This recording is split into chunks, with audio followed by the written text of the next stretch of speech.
বাংলাদেশের কোনো দলীয় প্রতীক নিয়ে নির্বাচন করিনি। আমরা কোনো কাউন্সিলররা কোনো দলের মনোনীত নই।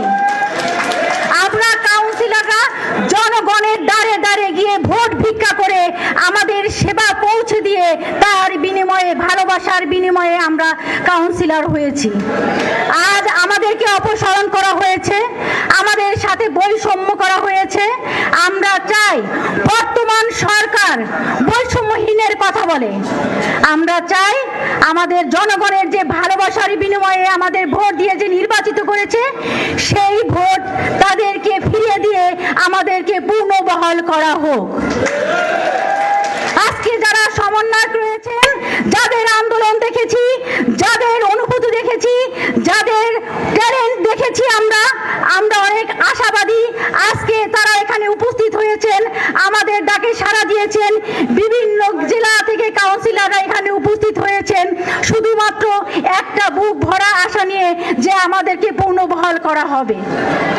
আমরা সকাল থেকে রাত পর্যন্ত আমরা সেবা দিয়ে থাকি, যেখানে কিনা আমার প্রত্যেকটা পৌরসভাতে আপনার যারা দায়িত্বে আছেন এখন, তারা কি করে জনগণের দরদ বুঝবে, কি করে তারা জনগণের অনুভূতি বুঝবে।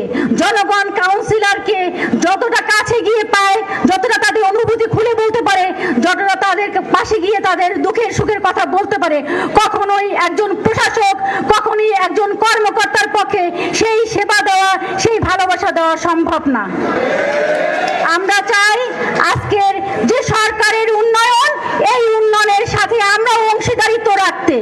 আমরা চাই এই স্থানীয় সরকার কখনোই উন্নয়ন করতে পারে না, জাতীয় সরকার কখনোই উন্নয়ন করতে পারে না স্থানীয় সরকার প্রতিনিধিদের পিছনে ফেলে। কারণ তাদের উন্নয়ন, তাদের সেবা আমরা প্রতিটি দ্বারে দ্বারে, প্রতিটি দৌড়ে দৌড়ে আমরা পৌঁছে দেই।